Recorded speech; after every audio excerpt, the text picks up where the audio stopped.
Currently, I just became a youth service supervisor. I used to be a youth service court worker. I've been a supervisor, it'll be a year at the end of the month.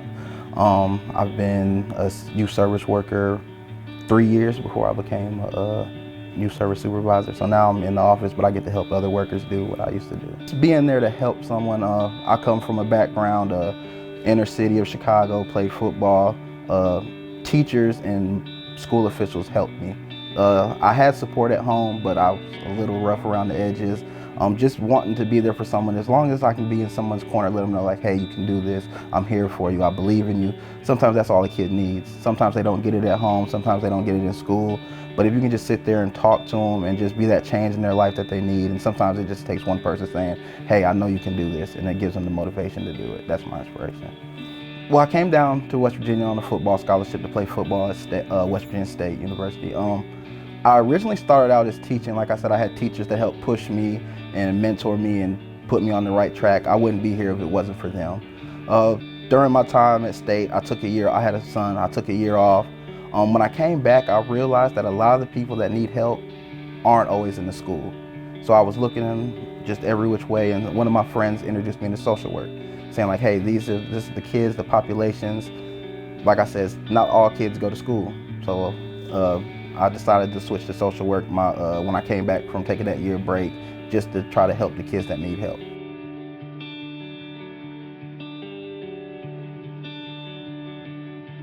Youth service deals with clientele between 12 and 17. Sometimes we go into 21, depending if it was court ordered. A lot of our cases deal with status offenses, which is incorrigibility or truancy. We have some JD charges, which stands for juvenile delinquency. It's something you can be charged with as an adult, such as breaking and entering, battery. Our main goal is to always keep the child in the least restrictive, so I always try to keep the child in the home. Sometimes the child doesn't allow me to do that by not following the rules of the court. We also have an in-home unit. That's when a family comes into us asking us for help. We'll help set up services such as counseling, therapy. We have a new program, well, it was new when I was a worker, Safe at Home. It's one of our biggest programs. It allows us to put a service worker in the home. They're 24 hours on call, so there's a crisis worker for the family. The great thing about Safe at Home is it's not cookie cutter. The family's in charge. The family decides the direction of the plan. I love it. I put it on every case that I can, but it is voluntary, so that's the great thing about it. So it's not forced on the family. The family would want to do that. Well, we're 8:30 to 4:30, depending on which unit you're in.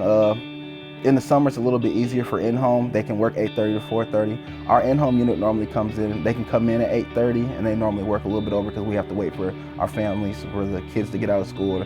But most of the time, it's an 8-hour shift, depending on if you're on call or you have issues, or if you're taking someone to placement, which we do take our kids to placement if they go. But most of the time, you'll come in here. We have 2 hours of documentation time. That's to document what happened yesterday. Like if you went to go see kids in placement, you'll document that. That's normally 8:30 to 10:30, depending if you have court or anything. On Fridays, it changes because a lot of people go out in the field on Fridays. After documentation, a worker may have an MDT, may have a court hearing, maybe doing placement visits. We also help each other out, and we'll go. If I'm going to a placement, I may say, hey, I'm going here. You have kids here.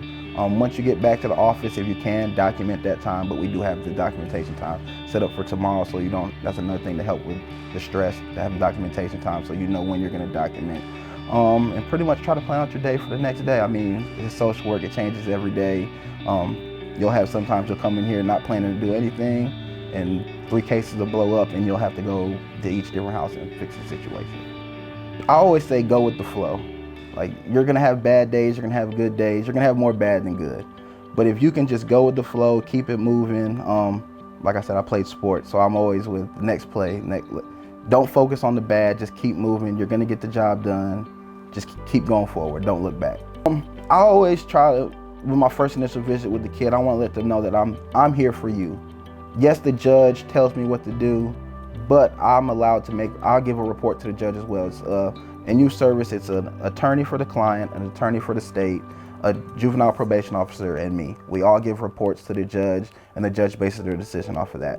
That's kind of like what I said earlier. I said, if you give me something to fight with, I will do everything in my power to keep you in the home, or least restrictive. Doesn't mean placement. Sometimes they do get put in our custody, but we can put them at a family member's house or a friend's house. We'd have to go do a walk through that house. But courts, depending on we have 7 circuit court judges in Kanawha County, and they're all different. Pretty much, if you know what your judge wants, as long as you got that in that report, you're gonna be all right. You're always prepared. You're never gonna a hearing's never gonna spring up on you at the last minute. We normally have about a week or a week and a half before a hearing is scheduled, and we're allowed to make reports off of that. The biggest thing for me that I would tell anyone, what helped me is I did my internship with the DHHR. I was allowed to do CPS and youth service. I learned from both of them. I knew the clientele that I wanted to deal with, and that allowed me to go towards youth service. I wanted to deal with kids who were like me growing up, that had support, but may have just fell off the track and just needed someone there to get them back on track. But if you can do your internship at any DHHR, any social, mainly DHHR with CPS or youth service, you'll know what you're getting into before. I was never surprised when I started working here, which was a great thing. I knew what I was getting into. I knew what I had to do. I knew what kind of stuff I may see. You're always gonna see something new, but if you can build the building blocks to seeing what the job's about, you'll be all right.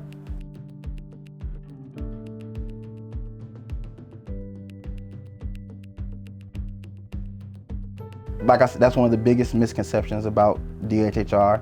No worker here wants to take a child away from a family member or take them out of the home. Our goal is always reunification and permanency with your family. My situation is a little bit different. I have to let the child know, like, hey, if it's a truancy case, we need you to go to school every day. I'll do everything in my power. I always tell the kids, I'll do everything in my power if you give me something to fight with. If you're going to school every day, doing everything they're asking you to do, I'm gonna go in that courtroom and I'm gonna say, hey, this kid doesn't need to go to placement. He's doing everything that's asked of them. They're working the services, they're doing everything. But also, it's a double-edged sword. I tell them the truth. If you don't do what I ask you to do, the judge may place you, but you're taking the power out of our hands and your hands and putting it in the judge's hands. But definitely no, we don't want to take people's kids. We want to keep them in the home with their families.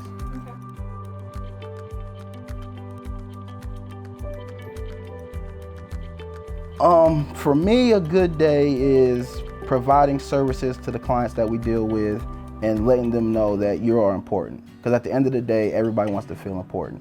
Whether it be, hey, you're doing a good job, hey, I see you're doing this, but let's try this. A good day is just letting someone feel empowered at the end of the day. I have a couple that I still see in the community that have aged out, and they just tell me thank you, your words were encouraging. They'll always say, I wouldn't be here if it wasn't for you, but I always tell them, you did this, I was just that person there to give you the tools. I mean, I gave you everything, but you're the one that decided to put the tools to work, and you made it to whatever situation you ended up in.